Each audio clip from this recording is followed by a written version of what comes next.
What's up guys, and welcome to another track guide. This time we're at Hockenheim and I'm very excited to show you guys a new setup that I have that I think is a breakthrough for this track.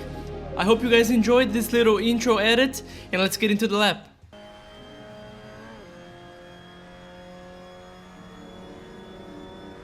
Coming into the first corner, about a car length before the 50 board, we downshift into 4th gear and aggressively turn in, aiming to snap the car into slip angle so we can take turn 1 at really high speeds without going wide on exit. The AstroTurf that lies beyond the curb around this track will massively slow you down, so you should avoid it at all costs.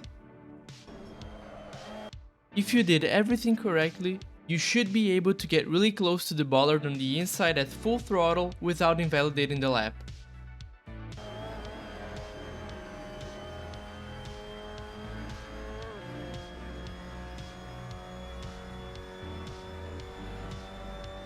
Turn 2 is the most important corner on the whole circuit, since it leads to a huge straight where the most amount of overtakes happen.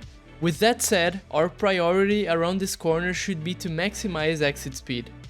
We position ourselves on the outside of the track, using every single inch of available real estate, and start braking at the AstroTurf strip after the 100 board. We go down into 3rd gear while trying to keep the car balanced and composed, so we can get as much traction as we can on exit. You can take the inside curb if you want to, but if you do, take it with 50% throttle to keep the car stable. Try to exit the corner as close to the middle of the track as you can without breaking traction, so we can minimize the amount of steering wheel angle we need to put in to make it through turn 3.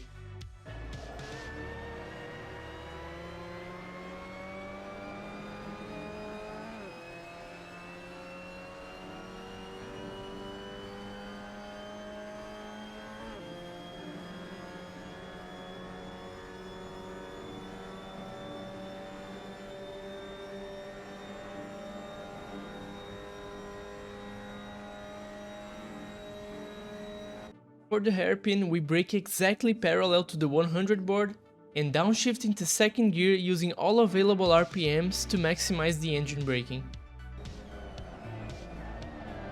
Trail brake right up until the inside curb and quickly pick up the power to about 50% to start introducing as much power into the rear wheels as you can without provoking oversteer.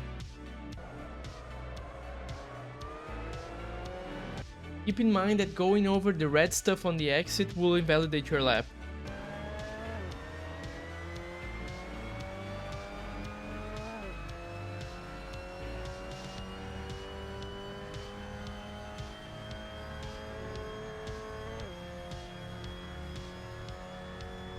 For turn 6, we go hard on the brakes 2 cars lengths before the beginning of the outside curb and quickly go down into 3rd gear.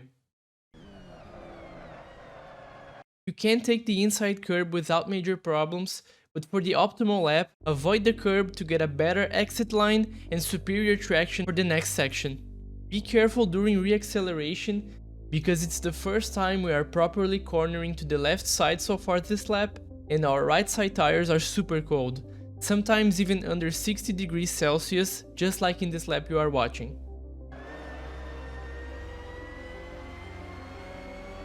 Turn 7 is a super simple corner, but there is some free time to be lost and found here.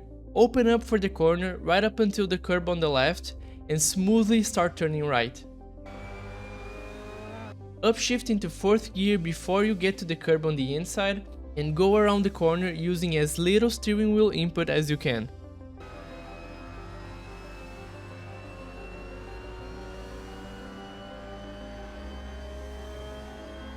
Avoid opening up for turn 8 too soon, otherwise the AstroTurf will slow you down before the corner.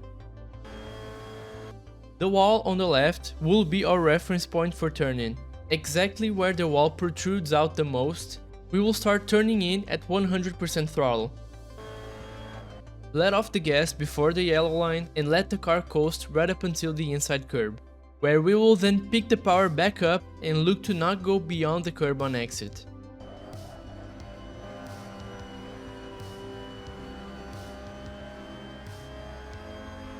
Turn 9 is a corner that will severely punish you for misusing the brakes. Start braking at the 50 board and balance the car on the brakes. The car can get oversteery under braking if you stay out of the ABS zone, which you should always do. Balancing the car under braking is a delicate thing that requires feeling and precision. And in general, more braking equals more oversteer, while less braking equals less oversteer. But there's a catch. If you brake too much, you will get into ABS and start understeering. So you should be aiming to trail the brakes at around the 20 to 40% braking pressure range.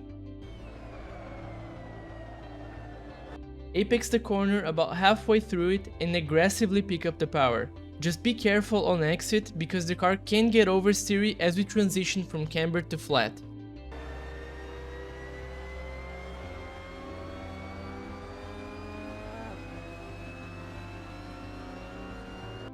For the last corner, start turning in as the gravel trap on the left comes up to you.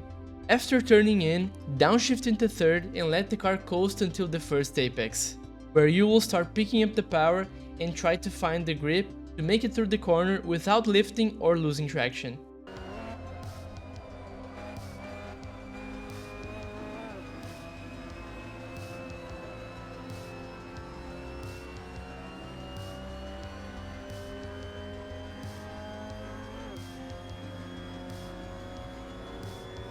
So that was a lap around Hockenheim, and one big thing, during a race you might be tempted to go down to as little as 16 liters of fuel in the tank, and meanwhile that is possible, what can also happen is that if you have a really fast driver on your grid that can run a lap time average of under 2 minutes, you will be able to open up an 11th lap, and if you don't account for that, you will run out of fuel.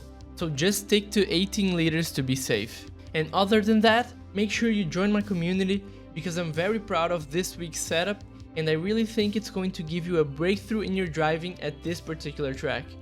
Hope you guys learned something from this track guide, and as always, enjoy the hot lap at the end of the video. Thank you for watching.